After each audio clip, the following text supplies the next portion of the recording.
भोले बाबा जोगिया मोरे राम।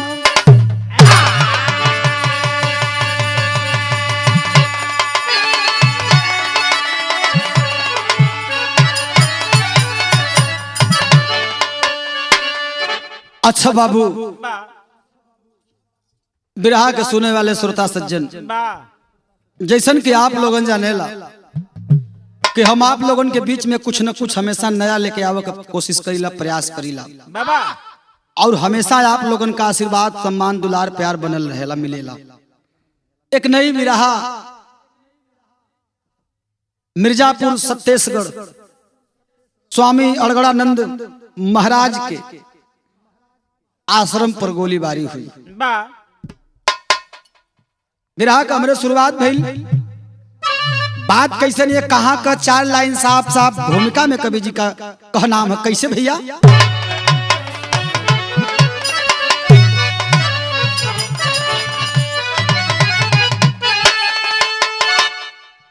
तो सोच भक्ति नियत जिसकी खोटी रहे,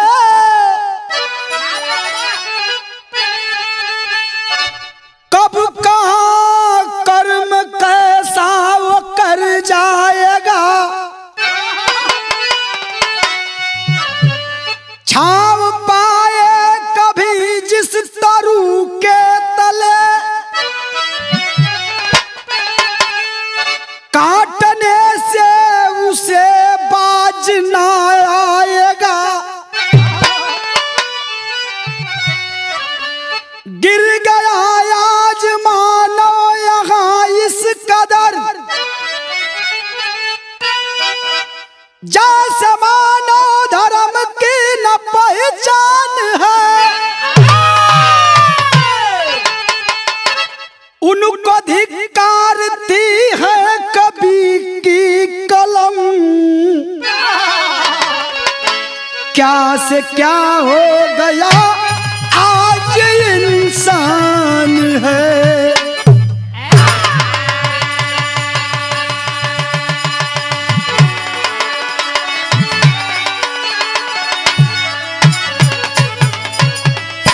बारे कवि जी, उनको धिक्कारती है कवि की कलम, क्या से क्या हो गया आज इंसान है।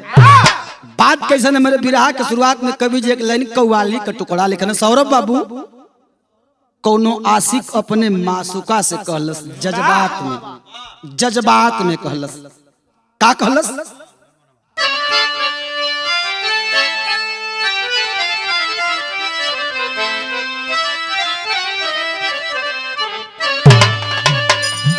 यह कहलस,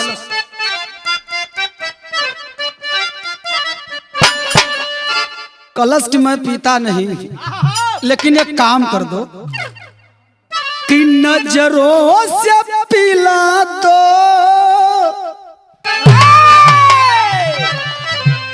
अरे नजरों से पिला दो, मेरी जान पी के दिखा दो। वाह वाह सुरेंद्र बाजी, क्या बात है।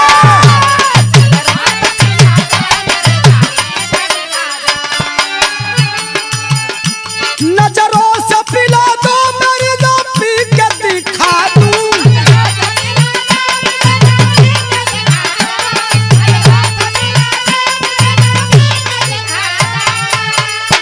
तो नजरों से पिला दो मेरी जान, अरे पी के दिखा दूं।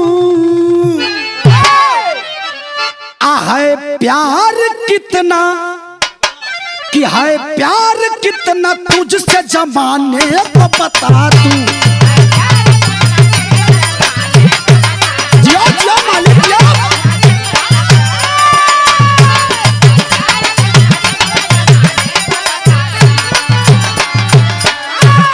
लेकिन आज आए दिन इस जरायम की दुनिया को देखते हुए कवि जी की कलम सवाल करती है, पूछती है, कहती है क्या? अरे इंसान की इंसानियत इंसानियत नीलाम हो गई।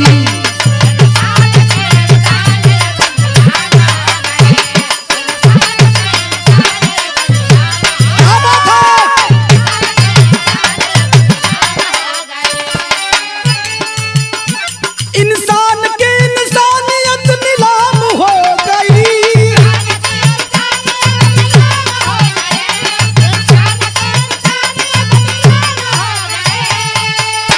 तो इंसान की इंसानियत नीलाम हो गई।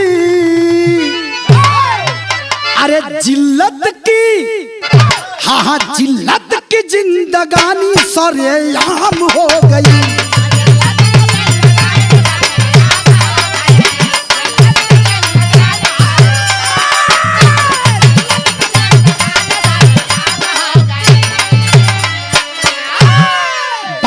समझ लो भैया बात कहाँ का, कहानी कहाँ से चलल।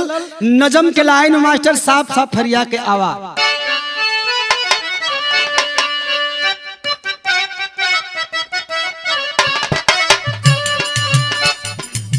कौन सी सांस किसकी आखिरी बन जाएगी,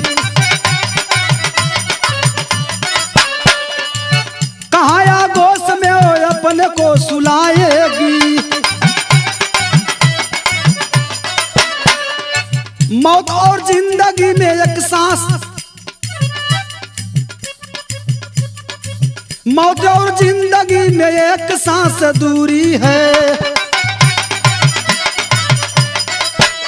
मगर इंसान दिल में पालता मगरूरी है। प्रांत एमपी के शिवपुरी की हकीकत है। वहीं के जीवन यादव ने दिया मुसीबत है।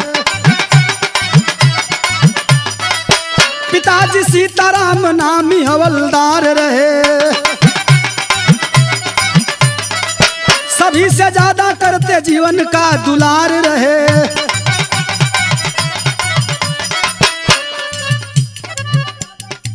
सभी से ज्यादा करते जीवन का दुलार रहे। स्वभाव क्रोधी जीवन पढ़ने में बेकार रहा। चौक चौराहे पे करता सदा तकरार रहा।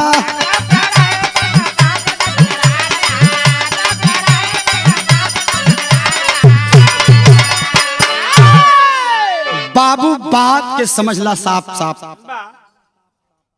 मध्य प्रदेश में शिवपुरी जिला के अंतर्गत निवास करे वाला बाबू का नाम सीताराम, थाने पर हवलदार का नौकरी करत रहलन। हवलदार जी के पास 4 लड़का, 4 लड़कन में सबसे छोट भाई जौने का नाम जितेंद्र बतावल गल। प्यार से लोगों के जीतू भी कहें।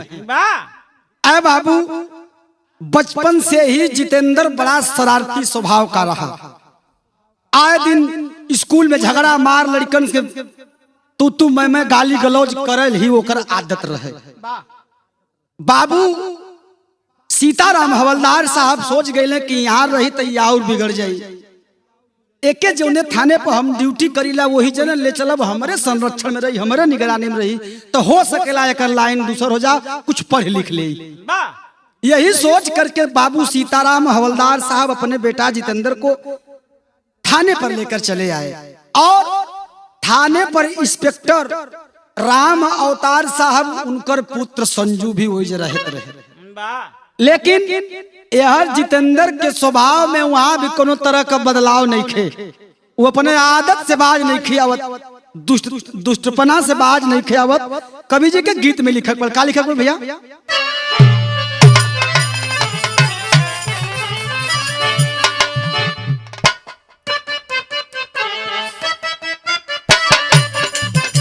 वह गीत के लाइन हो, छत पे चढ़ के देतारू गाड़ी,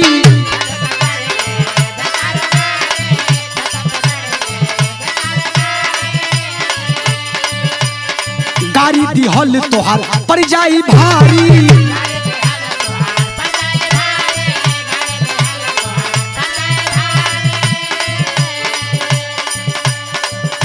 पे चढ़ी के देता रुगारी, गाड़ी दिहल तोहर पड़ जाई भारी। कैसन आइल बड़े निमन बरतिया नतिया, अखिया मारता कि बेरी बेरी बबरी झारता कि नतिया। क्या बात है?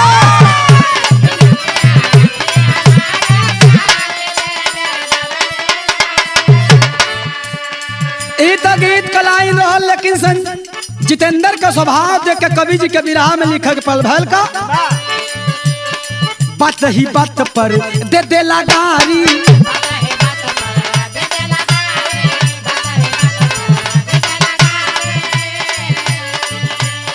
ठेला वाला के एक दिन दिले बमारी।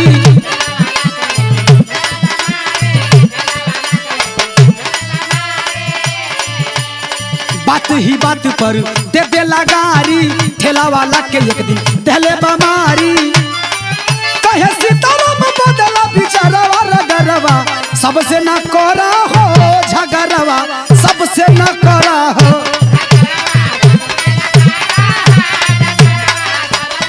क्या बात है?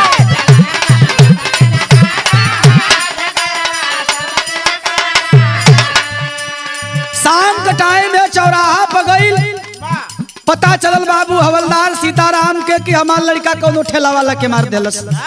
बुला लेलन, कहलन बेटा तू अपने आदत से बाज नहीं खियावत, ऐसा मत करा, हम एक प्रतिष्ठित आदमी, हमरे सम्मान पर दाग लग जाई। लेकिन दूसरा दिन शाम के घटना घटल, घटना का घटल भैया।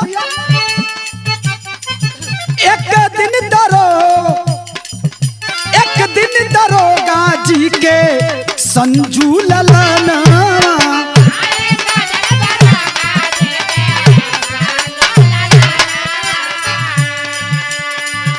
पी के शराब आवत रहले भवनवा।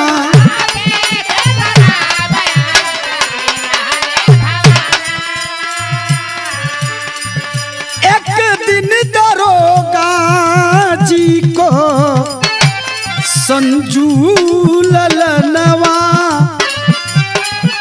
पी के शराब आवत रहले भवनवा। तब हवलदार साहब देख लेलन, कैला का कहे धक्का सीताराम के कलरवा झगरवा, सबसे न करा हो रगरवा, सबसे न करा हो। जिया जिया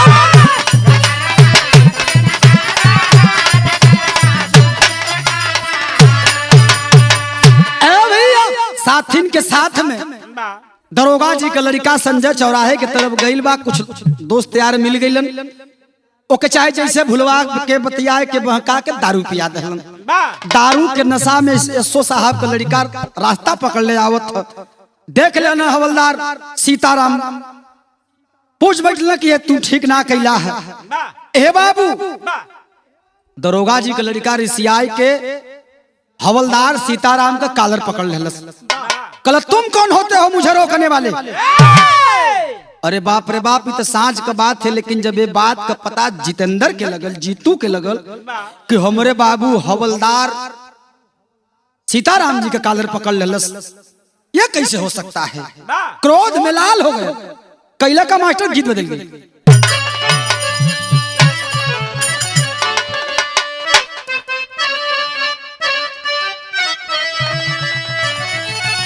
वह गीत मास्टर कि अखिया अखिया लड़ल बजब से, अरे अखिया लड़ल बजब से, दिल में करार नहीं के। वाह वाह मास्टर जाओ।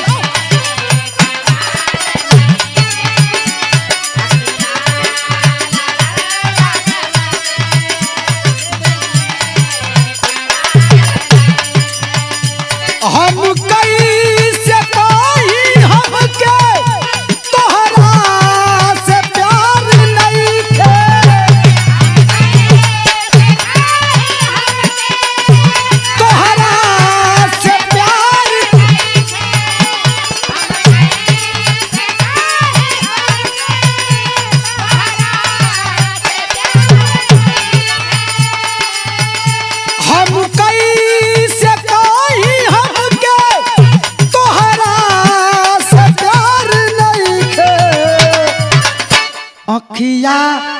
लड़ल बजब से दिल में करार नहीं थे।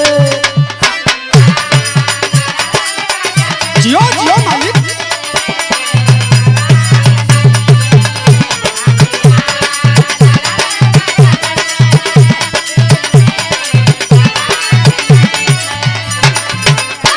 इत गीत रहल, लेकिन जीतू जब से सुनल क्रोध के आग शरीर में लगल है। भयल का कि सुनले, अरे सुनले बाजी तू जब से, कि सुनले बाजी तू जब से दिलवा में चैन नहीं थे।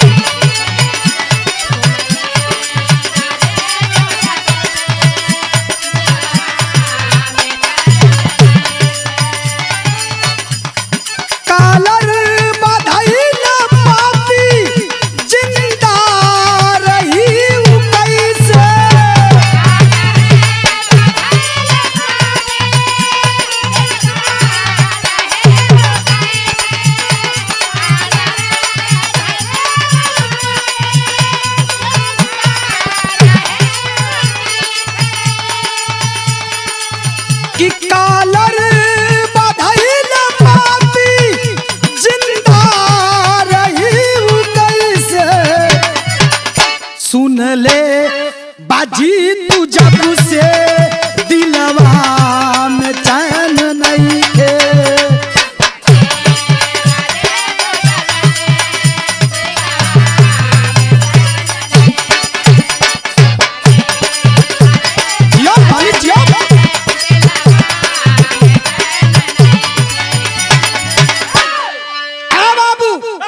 क्रोध में लाल कहीं से पिस्टल ऊपर आ लहलस। आज जब पिस्टल ऊपर आ लहलस तो लगल संजू के खोजे, खोजत खोजत पौलस तक कैलस का कवि जी के अंतराम लिखे पड़ल। संजू को मारा, अरे संजू को मारा गोली थाने के बीच जाके।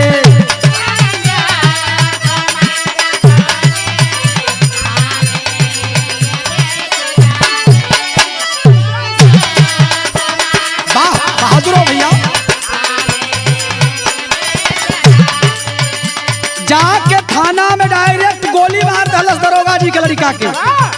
जितेंद्रा तो पकड़े है सब सिपाही थाने में मारे लाके।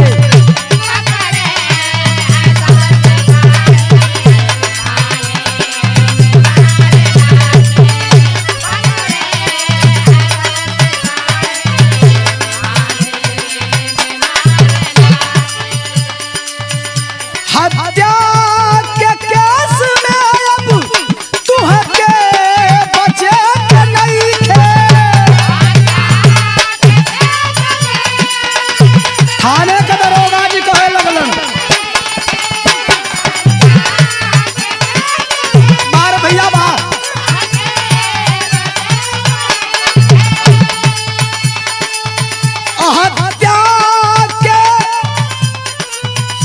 हत्या के केस में अब तुहके बचे के नहीं थे। सुन ले बाजी तू जब से, सुन ले बाजी तू जब से दिलवा में चैन नहीं थे।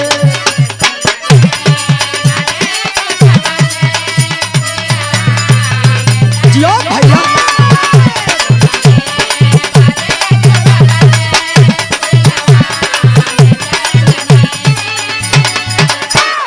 ए बाबू जाए के थाने में सरेआम इंस्पेक्टर साहब के लड़का के गोली मार दहलस। पुलिस के लोग पकड़ कर ले जाकर जेल में बंद कर दिए। आज जब जेल में जीतू बंद भयल तब भयल का कवि जी के लिखक पर गीत बदल गई। कैसे बाबू?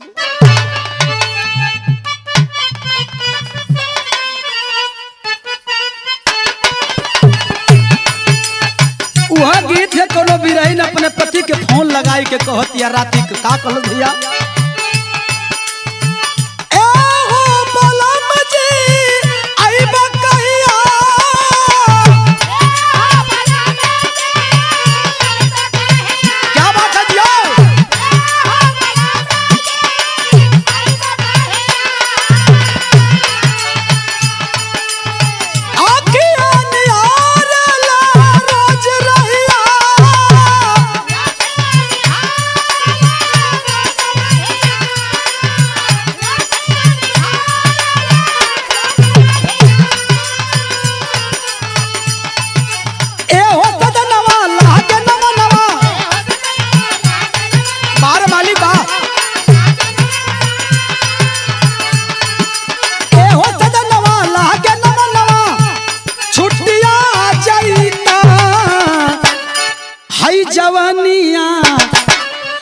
जवानिया आके जूठिया जई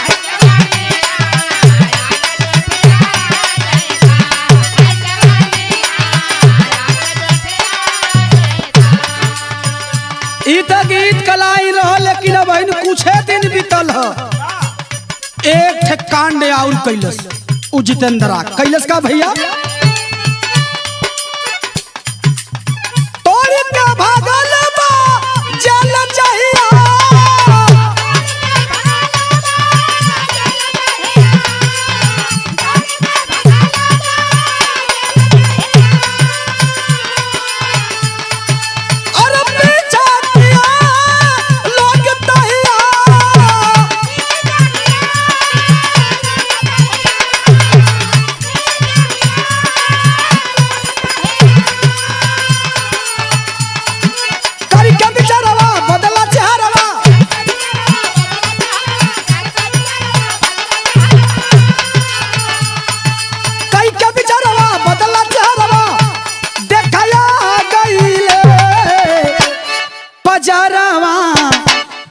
पजरवा बाबा जी के आ गईले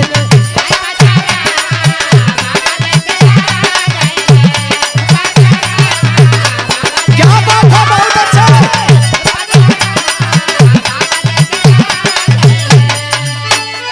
ए बाबू वहां से जेल तोड़कर भगा और भेष बदलते हुए आकर के सत्तेशगढ़ मिर्जापुर में स्वामी अलगनानंद के आश्रम पर पहुंच गया।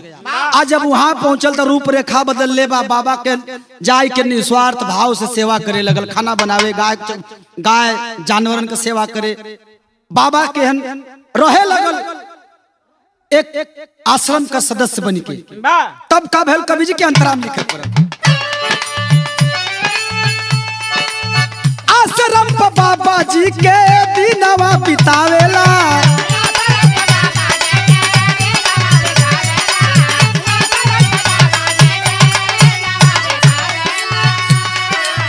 दिन बीते लगल लेकिन कुकुरे का पूंछ में केतनो तेल लगैबा उ टेढ़ क टेढ़े रही तब अरे आश्रम बाबा जी के दिनवा बितावेला आए कदी न खेला अपन असली देखावेला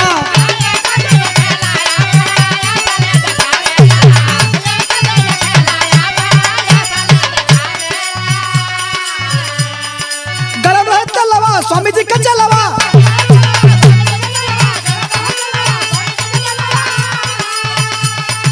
गरम रहे तलवा स्वामी जी का चलावा आ गईले पजरवा अरे पजरवा बाबा जी के आ गईले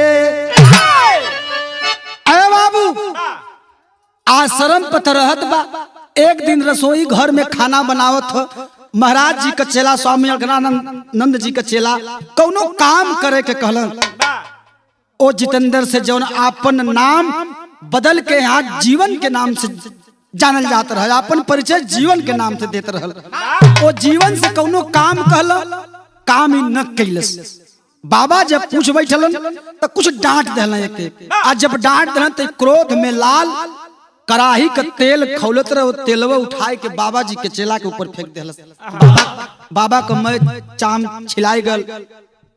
बाबा जब ये बात के सुनलक क्रोध में लाल हो गईलन। कनरे यहाँ साधुओं का, यहाँ शांत स्वभाव के लोगों का रहन सहन है, यहाँ इस तरह दुष्ट पापी नीच कसाई यहाँ रहने का अधिकारी नहीं, उसको नहीं रख सकते हम। तब कवि जी के टेरी में लिखा पड़े।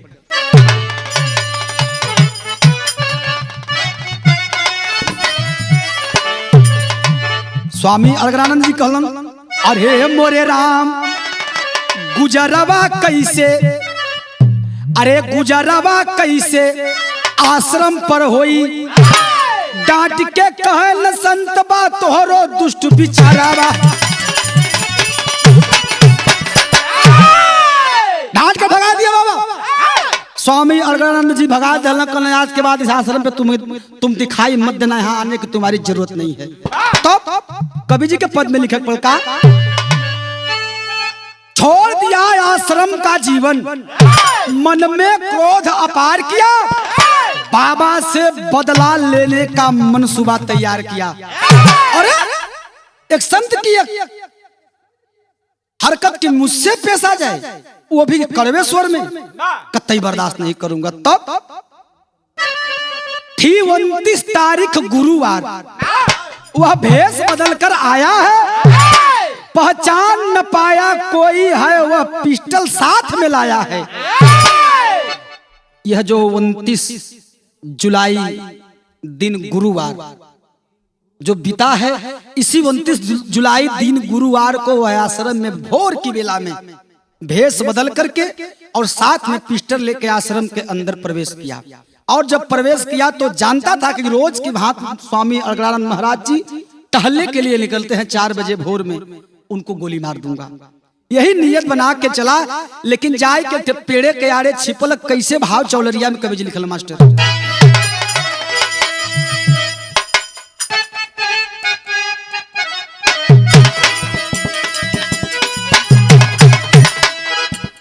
छिप के पेड़ के नीचे, अरे छिप के पेड़ के पीछे साधे लानी सानावा हो समनवा, कोई न जाने करमवाना, लानी सानावा हो समनवा, कोई न जाने करनवा।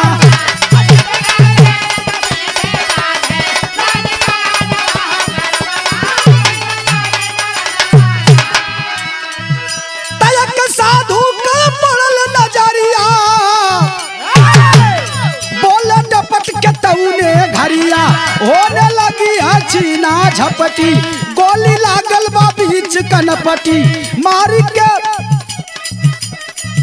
के बचाया लिहलस स्वामी, मार के बचाई लिहलस स्वामी, कह परानावा हो समनवा, कोई ना जाना करानवा ना।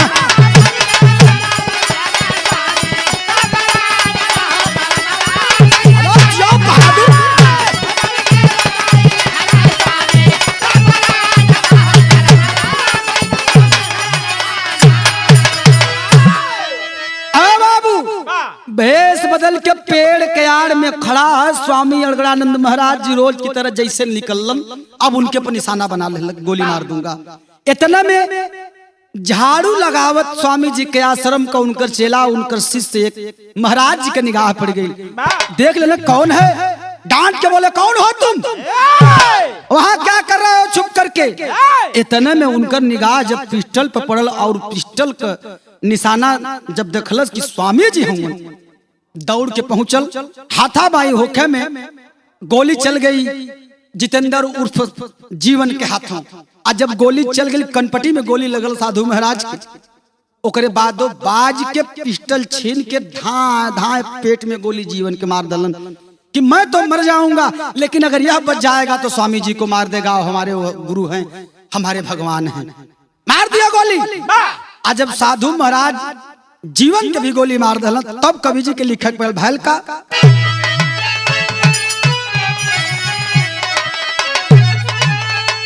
अरे लगी है गोली कि लगी है गोली, बहे खून का धारा पारा चढ़ी गई ले, छीन के पिस्टल पेट में गोली मारा पारा चढ़ी गई।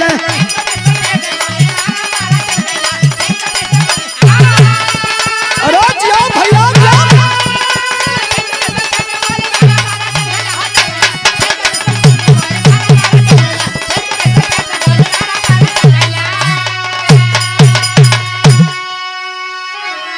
जब धाए धाए दुई गोली का आवाज भइल तो अगल बगल से लोग दौड़ के पहुंचलन। जब पहुंचलन देखल का कि सुन के आवाज गोली के सब लोग वहां बटुरैले हो। आ सांस चल रहल बा साधु के अभेद सकल बतौले हो। आ दंग हुए देखवैया देख नजारा पारा चढ़ी गईले। अमार गिरौल स्वामी के हत्यारा पारा चढ़ी गईले।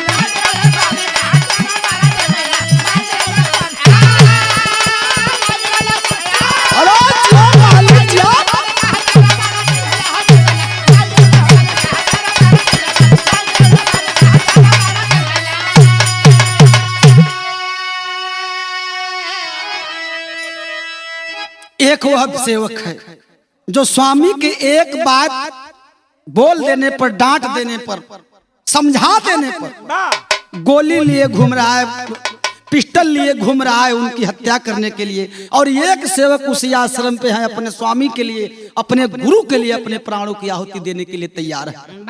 कवि जी के अलहम लिखे पर भैया भैल का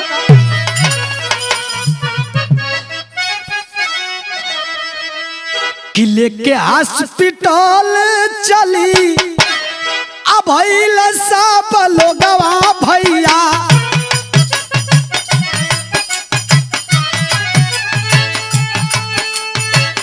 अइले अस्पताल में चंदौली के मझारी। ओहवर शिवपुरी पहुंचल मौत के खबरिया भैया।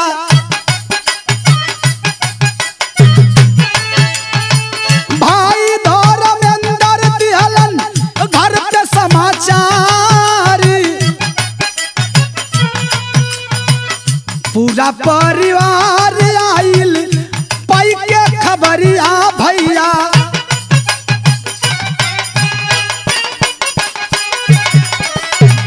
तोहर साधु बाबा गइलन स्वर्गवा सिधार। ए बाबू लोग देखलन कि स्वामी जी के शिष्य की अभी सांसें चल रही थी भैया। वहां से लेकर के भागकर चंदौली आए, हॉस्पिटल में एडमिट किए। अब वो हर खबर जब शिवपुरी पहुंचल कि बहुरूपिया जितेंद्र उर्फ जीवन आज गोली का शिकार हो गया स्वामी अड़गड़ानंद जी के आश्रम पे। तब बाबू सीताराम हवलदार थे दुनिया में ना रहन, दुनिया के छोड़ के चले गए रहलन। उनकी जगह पर जितेंद्र का बड़ा भाई, जीवन का बड़ा भाई जो नाम बताओल गल धर्मेंद्र नौकरी पा गया था। जब उसको सूचना मिली तो पूरे परिवार को बताया। पूरे परिवार के लोग आए।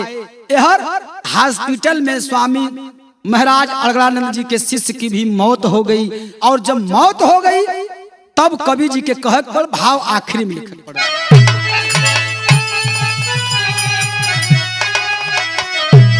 आज वहां यही चर्चा का विषय बना हुआ कि रे बाप अपने स्वामी के लिए एक उनका शिष्य अपने प्राणों की आहुति तक दे डाला।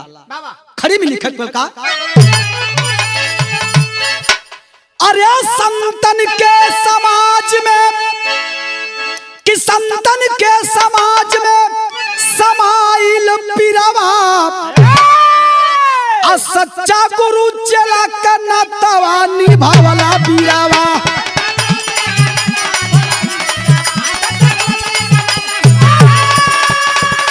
अरे जिया भैया जिया।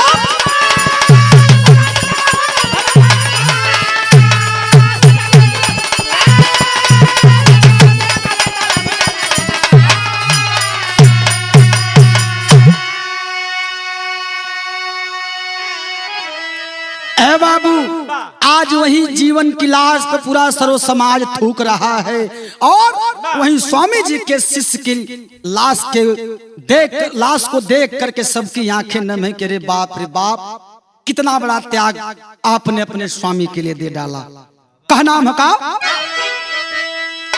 अरे जीवन वाली लाश पर अथूकेला संसार हो, अब भाई धर्मेंद्र कैला आखिरी संस्कार हो।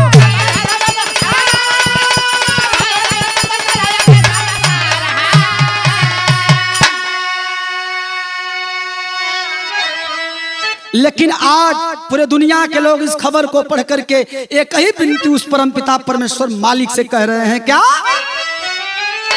कि केहू के नदिया, कि केहू के नदिया मालिक ऐसा नहीं रवा, सच्चा गुरु चेला का नाता निभावला बीरवा।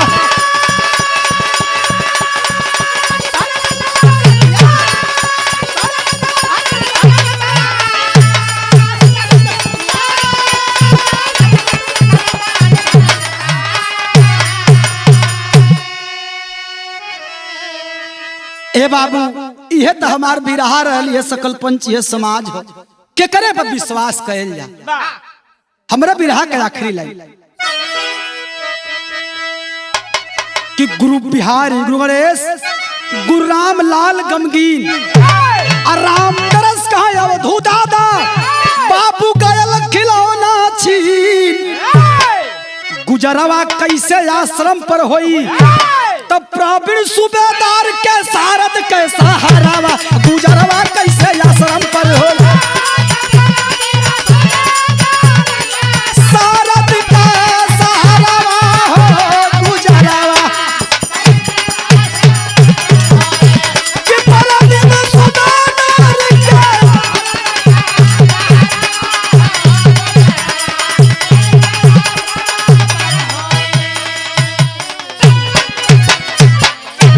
बहुत बहुत धन्यवाद साथियों।